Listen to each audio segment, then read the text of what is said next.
Hi everyone! I want to do a quick recap of our workout from this week. So I'll just show 1 or 2 reps from each exercise that we did, and most of them you already know, correct form and everything, so it's going to be just a couple of extra tips or cues for you to remember. And of course you do a warm-up before you start, as always.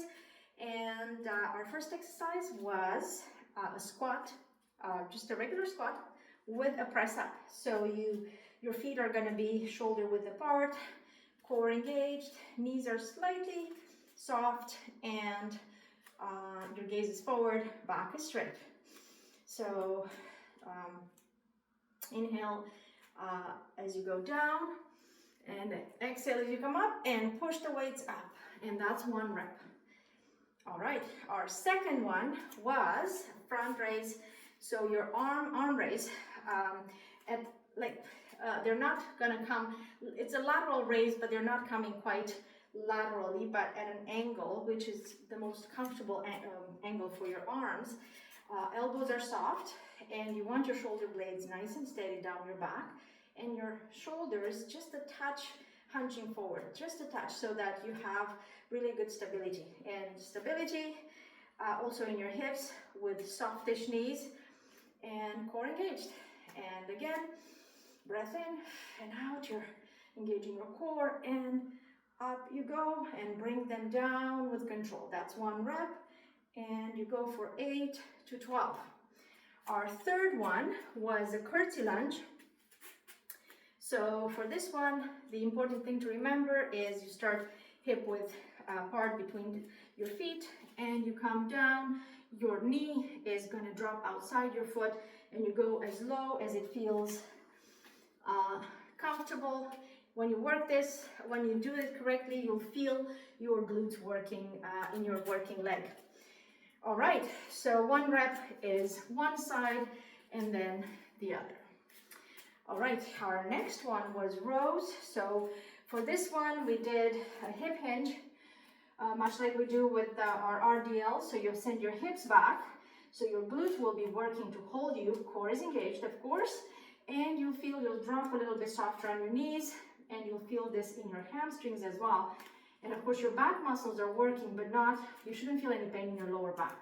Arms are long where they fall, and we bring them up, thinking of that space between shoulder blades and squeezing it a bit. Arms are close to the body, and they come up, squeeze a little bit, hold everything nice and steady, and go for, again, 8 to 12 reps. Our next one was one that we did without any weights. You can certainly add weights. And it was a lateral lunge. Again, back is straight, core is engaged. Lateral lunge, and then you come up, sorry, I'm talking and doing, okay. Come up, hold your leg in balance, and go down. So lateral lunge with this knee drive. You do 8 to 12 on one side, move to the other side, and do it again. And then we did bridge, loaded bridge or weighted bridge, single leg, see if that works. Leg is going to be your working leg 90 degrees, the other one 90 degrees as well, and weight is on your hip of the working leg.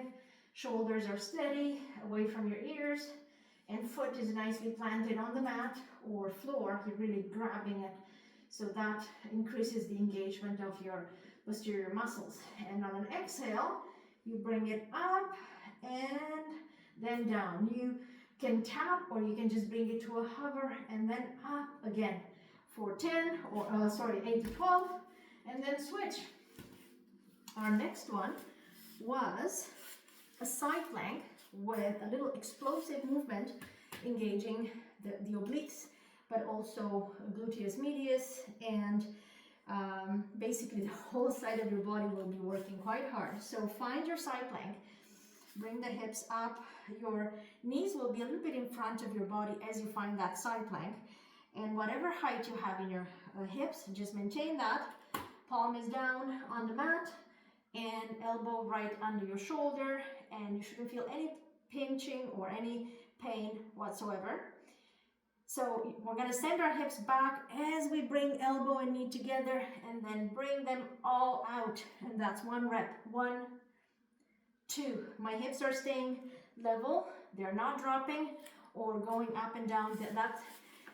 Ensuring that they stay level is where the challenge is. So again, you do the reps on one side, go on the other side. And our last one was mountain climbers, where you go into a high plank. Feet together is a little bit more challenging, and feet apart makes it slightly easier.